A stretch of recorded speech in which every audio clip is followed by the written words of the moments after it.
Periyava Sharanam, Glimpses from Sri MahaPeriyava's Life History, Volume 6, Chapter 14, Year 1934, Sanatana Dharma Sabha in Hyderabad. During MahaPeriyava's stay in Hyderabad, March to April 1934, a Sanatana Dharma Sabha, a conference, was convened at the residence of Sri Gadgeru Madhava Rao. MahaPeriyava attended this Sabha. Many Pandits, including Brahmashri Pulusu Appanna Shastrigal, Vanaparthi Samastana Vidwan Sri Nambakam Raghavachari, Veluri Rangatamulu and others had come for the Sabha. While inaugurating this Sabha, MahaPeriyava appealed to everyone born as a Hindu to make best efforts to protect our Dharma and religion. He stressed that if this was followed by all, Sanatana Dharma would eventually sustain itself. He further counselled that it was essential to establish more such sabhas to explain about Dharma, for which cooperation was sought from the Vidwans with support from the community.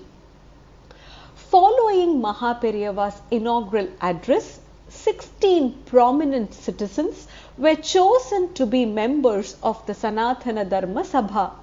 It was also decided to raise funds for constructing a building for the Sabha. MahaPeriyava entrusted the responsibility for fundraising to Mahadev Damodar Gadgil. Departure from Hyderabad. After a stay of over 40 days in Hyderabad, MahaPeriyava decided to move on with his Ganga Yatra. As he had to travel through a very difficult terrain with little population, he decided to drop part of his entourage in Hyderabad itself. Accordingly, some of the carts, cattle, groceries were left behind under the care of some of the disciples. The people of Hyderabad, including government officials, businessmen, the rich and the poor, gathered together to receive MahaPeriyava's blessings and extend him a warm send-off.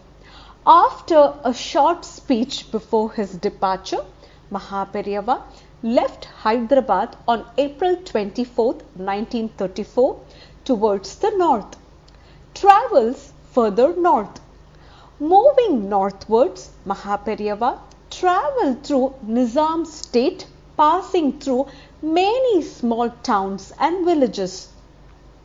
On May 5, 1934, he reached Son, a small village in Nirmal Mandal, Adilabad district of Andhra Pradesh, located on the banks of river Godavari. At Son, MahaPeriyava had a bath in the sacred river and met with the local Vedic Pandits. Later, he travelled through the towns of Nirmal and Adilabad and arrived in a village called Pendalwada on May 15th. MahaPeriyava celebrated Shankara Jayanti at the banks of river Penganga at Pendalwada. Many scholars conversant with Vedas, Brahma Sutras and Upanishads helped to conduct the Jayanti over 4 days. Continuing the yatra and travelling through the villages of Karanji, Varora and Temutta, MahaPeriyava visited on May 31st a place called Nanduri. Travelling further north, MahaPeriyava halted for a day in the town of Jam and proceeded towards Nagpur city in central India via Kandini, Ashoka and Tangardam. Journey to central India. On June 5, 1934, MahaPeriyava arrived in the city of Nagpur located in central India. Nagpur is the largest city in the Vidarbha region, once a part of British Raj's central provinces. The city is popularly known as the Orange City as it is a major trade center of oranges cultivated in the region. Nagpur also connects many tiger reserves in central India. The local citizens of the city, that included people from Maharashtra, Andhra Pradesh and Tamil Nadu, provided a great reception to MahaPeriyava. They took him in a 4-hour-long procession through the city's main streets. Thousands of people joined this procession. At the end of the procession, the citizens presented a welcome address to MahaPeriyava in Sanskrit, Marathi and Tamil languages. It is noteworthy that MahaPeriyava responded to the people in all the 3 languages. National leaders and high government officials too had gathered to receive MahaPeriyava in Nagpur. Well-known Pandits Sri Varnekar and Sri Tane Shastri met with MahaPeriyava. In appreciation of their work, Periyava presented them Kashmir shawls. On June 19, 1934, MahaPeriyava left Nagpur city and moved towards Seoni in Madhya Pradesh, midway between Nagpur and Jabalpur, through Kamti, Mansar, Diolpar, Vidarbha region. The northern part of central India region, Madhya Pradesh, is covered by the Vindhya mountains.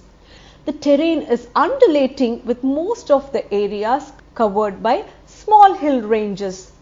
During the month of June, this region becomes intensely hot and water becomes scarce. Traveling through this region at this time was most arduous and challenging. However, the entire staff of Mutt was so highly devoted to MahaPeriyava that they faced the problems with enthusiasm and none complained. The Mutt staff included many members who were scholars and others who worked as volunteers without any salary. All of them had a high sense of devotion to MahaPeriyava. In spite of the difficulties, MahaPeriyava's entourage covered about 25 miles per day traveling through this region. The Madhya Pradesh police had made excellent security arrangements for MahaPeriyava's camp en route.